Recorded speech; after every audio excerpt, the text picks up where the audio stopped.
Assalamualaikum warahmatullahi wabarakatuh. Alhamdulillah, assalatu wassalamu ala rasulullah wa ala alihi wa sahbihi wa mawala. Jamaah dan teman-teman sekalian dimanapun berada, kita akan bicara tentang etika, moral, dan akhlak ya.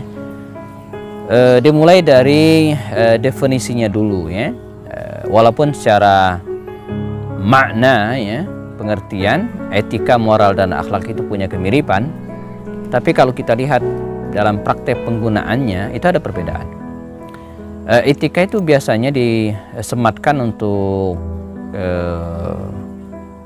menakar kebaikan dan keburukan seseorang itu ya, berdasarkan aturan ya, berdasarkan tata tertib ya, berdasarkan kesepakatan dalam sebuah komunitas masyarakat, bahkan mungkin lembaga pendidikan ya. Ini etika biasanya ya. Misalnya ketika kuliah ya, para mahasiswa tidak boleh menggunakan pakaian kaos oblong misalnya. Nah, itu kan etika ya, tata tertib. Tidak boleh merokok misalnya ya. Nah, etika. Adapun moral itu biasanya berkenaan dengan adat atau kebiasaan dalam sebuah masyarakat. Nah, karenanya bagi masyarakat Jawa ya, beda dengan masyarakat Sumatera ya. Kebiasaan masyarakat Sunda misalnya, orang Sunda ya, mungkin berbeda dengan kebiasaan orang-orang Betawi misalnya ya. Nah, ini kita tidak bisa memvonis seseorang itu tidak bermoral ya, karena dengan perbedaan kebiasaan ya. Misalnya gini, bagi sebagian orang Jawa secara umum misalnya, ketika ada seorang anak duduk di atas kursi, emaknya di bawah, itu kurang ajar tidak bermoral ya. Tapi bagi sebagian penduduk masyarakat Sumatera bagian selatan misalnya, itu biasa, nggak masalah, karena kebiasaan mereka begitu.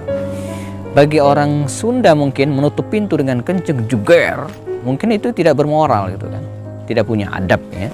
Tapi bagi sebagian masyarakat yang lain, mungkin Medan misalnya atau sejenisnya, itu biasa, dia nggak marah ya, dia tidak marah. Nah, bagaimana dengan akhlak? Kalaulah etika itu acuannya adalah kesepakatan, tata tertib dalam sebuah komunitas masyarakat, dan moral itu berdasarkan kebiasaan masyarakat ya, maka akhlak ini tidak.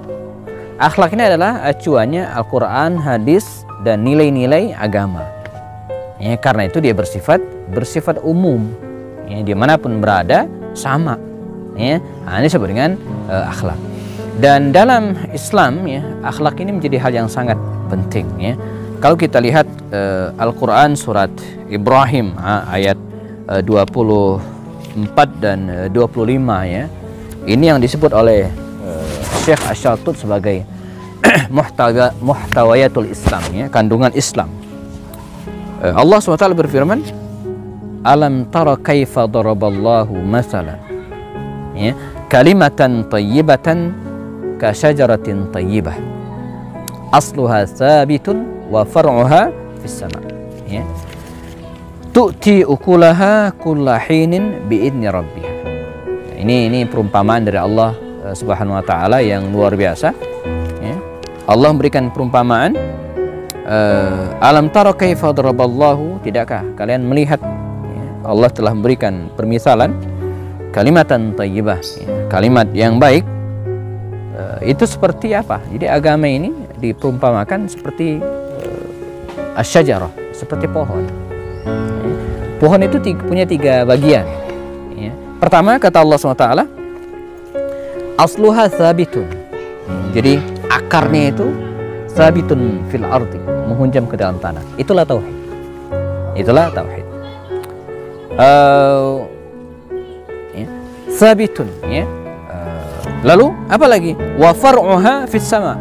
Lalu cabangnya gitu kan, batangnya kira-kira demikian, menghunjam ke langit, fis sama, menuju ke artinya ke atas kan, tidak ada pohon yang ke bawah kan, mesti ke langit ya. Itulah ibadah. Nah, jadi kata Syekh Asy-Syattut, seorang Syekhul Azhar ya, mengatakan agama ini terdiri 3 bagian ya. Tauhid akarnya, batangnya itu adalah ibadah, sholat dan seterusnya, dan yang ketiga ini menarik, ini bahasan kita, tu'ti ukulaha ya kulla hinin bi'idni rabbiha, yang dimana pohon itu selalu memberikan persembahannya ya, suatu yang bisa dimakan ya, berupa buah ya, atau mungkin bunga atau minimal dedaunan. Nah, itulah akhlak ya. Tauhid adalah akarnya, batang adalah batang pohon tersebut adalah ibadah, dan buah ya, atau bunga atau dedaunan itu adalah akhlak. Yang dilihat oleh seorang pertama kali ketika melihat orang lain adalah daunnya, adalah buahnya. Enggak kan, kalau kita lihat pohon kan, pohon cabai aja misalnya. Pohon cabai ini yang kita lihat apa? Ini ada bunga, ada buahnya enggak? Gitu kan? Dia belum lihat akarnya enggak? Akhlak seorang muslim juga demikian. Ya, jadi seorang muslim lihat akhlaknya dulu. Ya. Maka Nabi itu ketika diutus ke muka bumi ini mengatakannya, innama bu'istu liutammima makarimul akhlak. Saya diutus untuk menyempurnakan akhlak.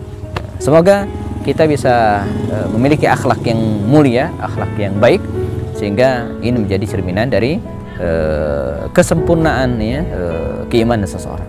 Akmalu al-mu'mini imanan ahsanuhum ya, khuluqah ya, atau kama qala Rasulullah.